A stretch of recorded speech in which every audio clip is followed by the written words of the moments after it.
Don't lose sight of the fact that once you have effective extinguishment, things get better throughout the building virtually immediately. I mean, it's literally within seconds. That's what's creating the problem. You don't have victims if you don't have fire.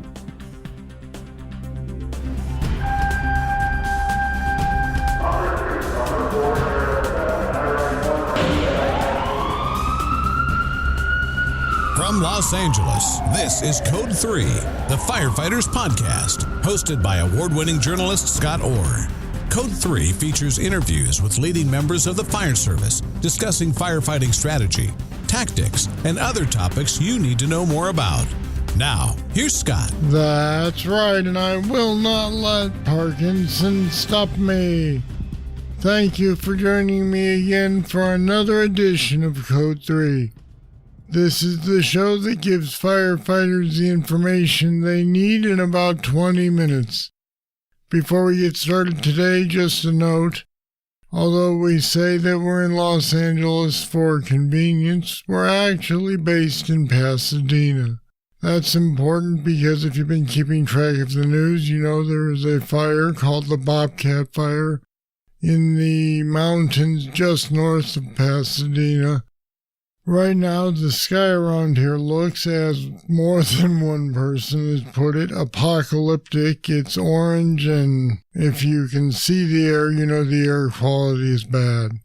Here's to the wildland firefighters and their city structural counterparts who are working the Bobcat Fire as hard as they can, using aircraft, dozers, and digging handlines. To all you men and women, Godspeed, let's hope nobody gets hurt, and let's also hope the property loss can be kept to a minimum. Now, let's get started. There is always an ongoing discussion about how aggressive firefighters should be at a structure fire. Inevitably, the argument gets into interior attacks versus transitional. That whole line of discussion bypasses a really important question, though, which is, how do lives get saved fastest? Today's guest says the answer to that question is, put the fire out first. If that sounds like an old school answer, you're right, because this guy is old school, but he also has some very modern thoughts. Peter Van Dorpe is Vice President of the International Society of Fire Service Instructors. He's also a member of the advisory board for the UL's Firefighter Safety Research Institute. Pete had a 33-year career with the Chicago, Illinois Fire Department, where he ended up ultimately as chief of training.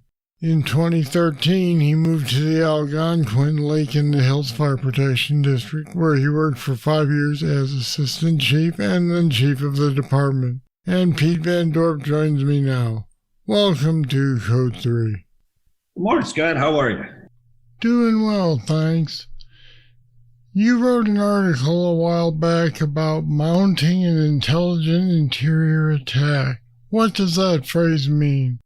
I don't know that it has a meaning, but I was playing on the aggressive interior attack phrase, which is used a lot, with good reason, and I was that a little bit because what I was talking about, or what the article was meant to talk about, was the work that UL had been doing in firefighting research, and fire dynamics research, and how to make use of that knowledge, right, on the fire ground to make better decisions. And so let's apply our brains to this as well as our brawn and our emotion, and that's really all that was meant to do. As I looked into it a little further, I learned that the key in this is coordination between engine and truck operations.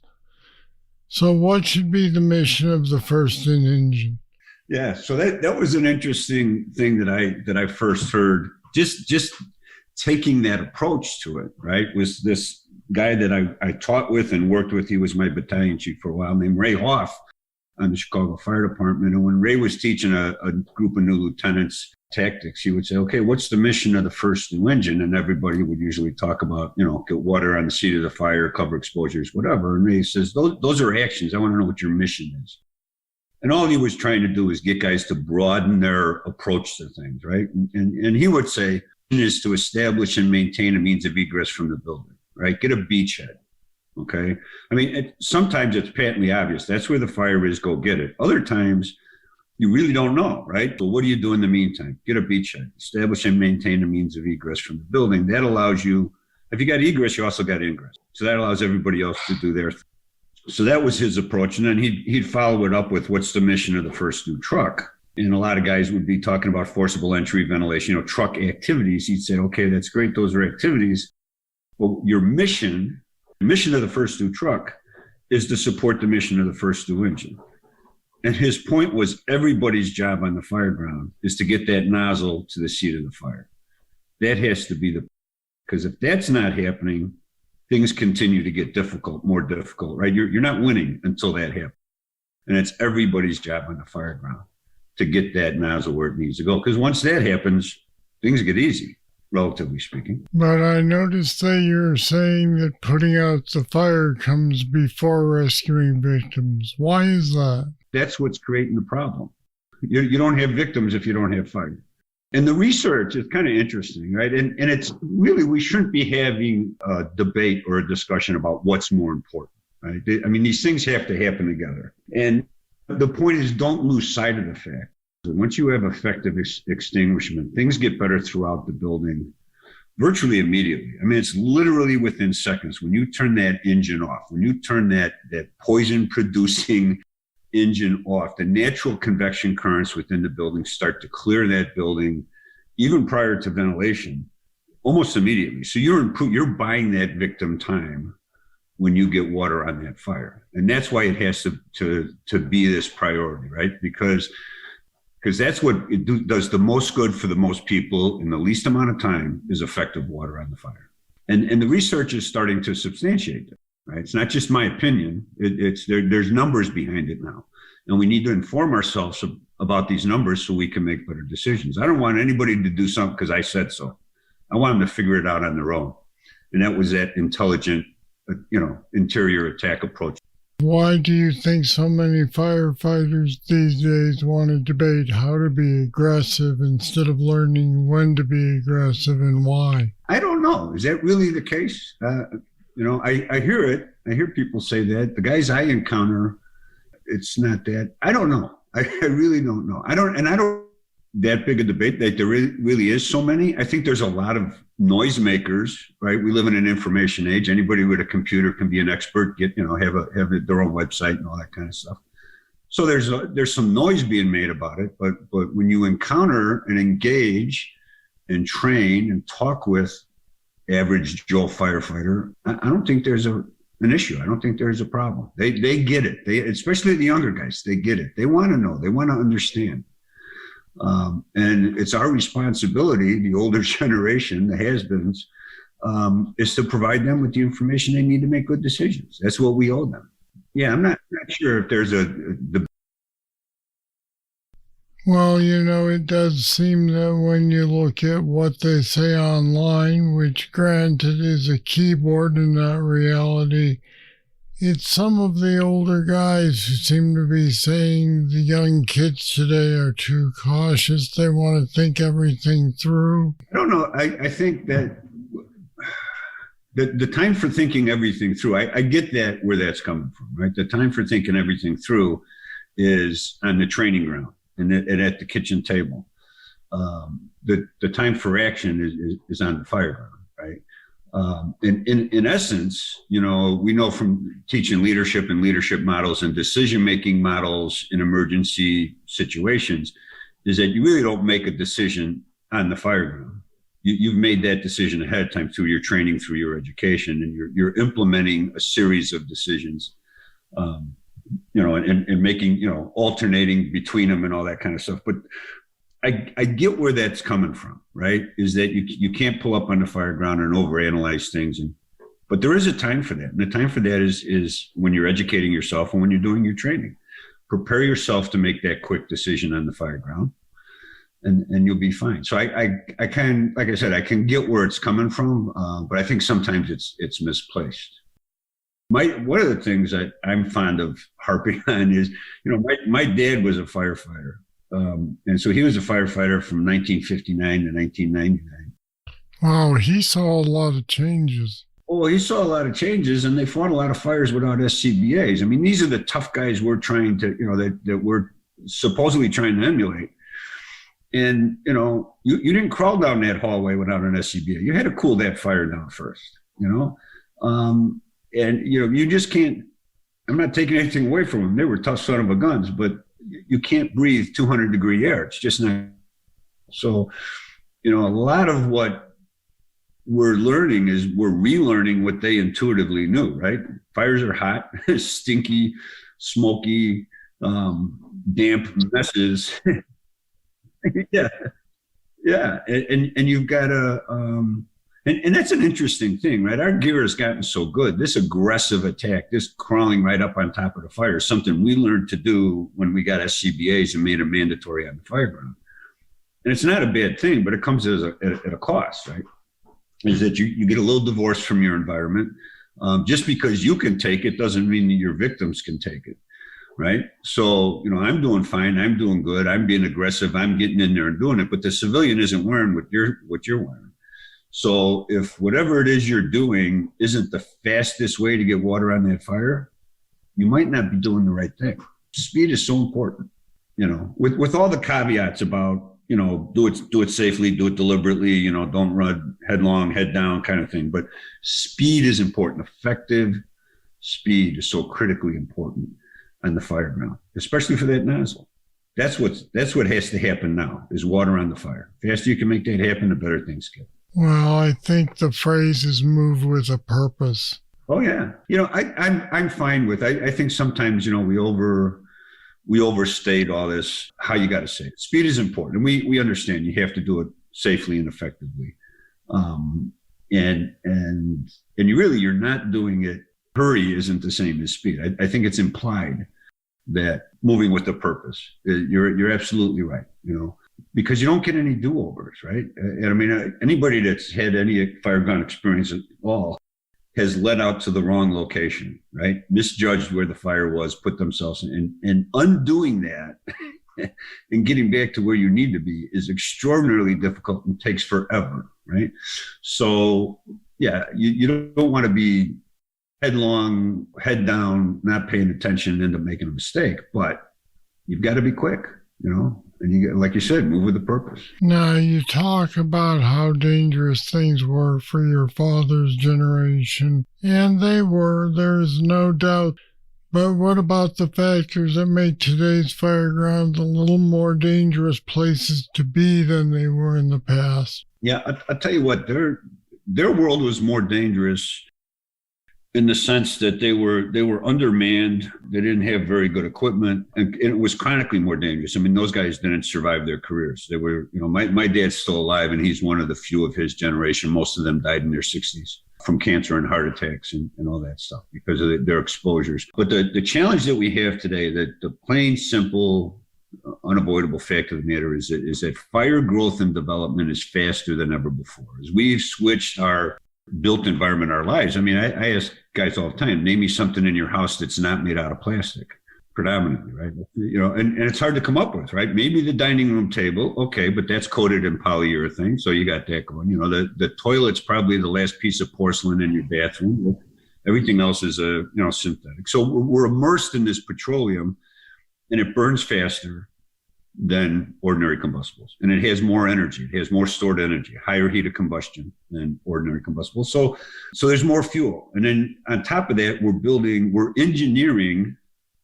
We always have been engineering the excess structure out of our houses, right? The excess material. We've always done log cabins and haven't for hundreds of years, but we're getting really, really good at engineering the excess mass out of our buildings so that the buildings have less mass, which means they're less fire resistant. That's just doesn't really matter what you make it out of. If it's less massive, it's going to be less fire resistant. Francis Brannigan helped us understand that decades ago.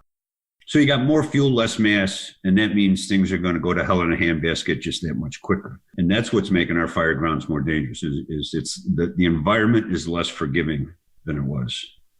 in the past. And so the decisions we make and being able to make good decisions is more critically important than ever before, because you don't get a chance to do it again. My dad's generation, they could screw it up and say, oh shit, let's get around to the other side and get away with it, if you will, more often than we can because of the change in the environment. So good decision making is critically important. Do you feel like that generation had more people, if not more resources? It depends where you were. It's kind of funny. You see these pictures with 6 or 7 guys on a ladder truck and things like that. But that didn't always take place. And I'll tell you, that was probably, I can't speak for the whole country, but I can speak for the Chicago and the Chicago area. And I think it was true, generally speaking. So post-World War II, right, into the 50s and early 60s, that's where these guys got employed. And the cities were booming and the economy was booming. And public employment rose to a large extent to accommodate the influx of all these returning soldiers, right? And to get, the economy moving and all that kind of stuff. So you had this spurt, I think. But then as you get into the mid to late 60s and 70s in places like Chicago, they were running 3-man engines in Chicago in the 60s and 70s in a lot of places. They just stopped hiring. You had a lot of inflation, cities were strapped for cash. So it wasn't all that universal, right? We had this assumption that, but I think it was a very relatively brief period of time where you had that excess manpower. And part of that was because it was a much more manual job then, right? No hydraulic tools, no SCBAs, no power saws. Anybody that's ever tried to actually open a roof with an axe, like a flat roof. And I don't mean bust a little hole in it. I mean, open up a flat roof, 3 inches thick of built up tar with an axe. I mean, that takes many, many guys, because you just have to, right? You can only swing that thing so many times, right? And then the next guy started and you took a little break and then you jumped back in again. I mean, so when the job was that manual, yeah, you had more people, but it didn't last. At least it didn't last in Chicago. They were short of manpower. Well, it hasn't lasted now. Most agencies, it seems like, have 3-man engines, whether they're volunteers or career. Right. Where I worked, the last part of my career, I worked in Algonquin-Lake in the hills. And I mean, we ran 3-man engines and backed them up with a 2-man ambulance, cross-trained firefighters. And hopefully that ambulance was around when you needed them, so you had the extra manpower. And I tell you what, it borders on criminality. I mean, we all know that that's not enough people. But there's also it's just a plain economic fact. Some communities simply will not support more than that. And so you struggle. Takes you back to making intelligent decisions, right? It sure does, because if they thought it through, they would realize that there's more to it than just paying guys to be at the firehouse. It's when you actually need them that it counts, and then it's too late. And, we're preaching to the choir here with this audience. We all understand it. But that's the fire chief's job, is to make that argument, right? I mean, if you're going to be an administrator in the fire service, you need to be preparing yourself to stand in front of the public and make those arguments in a way that they'll appreciate them. That's what you get paid to do as a fire chief. And sometimes we don't prepare ourselves for that change in roles. So, which is taking us off our topic today, but maybe bring me back some other time and I'll rant and rave about that. Yeah, it's a different world now, that's for sure. Okay, Pete Van Dorpe, thanks for joining me today on Code 3. Man, thanks for having me, Scott. I really appreciate it. Take good care. Well, that was kind of a walk down memory lane, wasn't it? Still, Pete's got a point. If you get the fire out fast, that changes the whole game. Do you agree that it takes priority over search and rescue? You can leave your comments on our website at code3podcast.com/rescue. There's links to more info there as well, so check it out. And if you want to get a little discussion started about priorities or the good old days, just tell the firefighter about this podcast and watch the sparks start flying. If you do, it'll help me out too, because word of mouth is the best way to get more people listening to a show like this. So spread the word. Thanks. All right, that's it. That's all for this smoke-filled edition of Code 3. Thank you for listening. With any luck, I'll be back next week with more. If not, you'll know what happened. I'm Scott Orr, and until then, especially you wildland firefighters, stay safe. To contact us, get more information on today's show, or to subscribe to the podcast, go to code3podcast.com.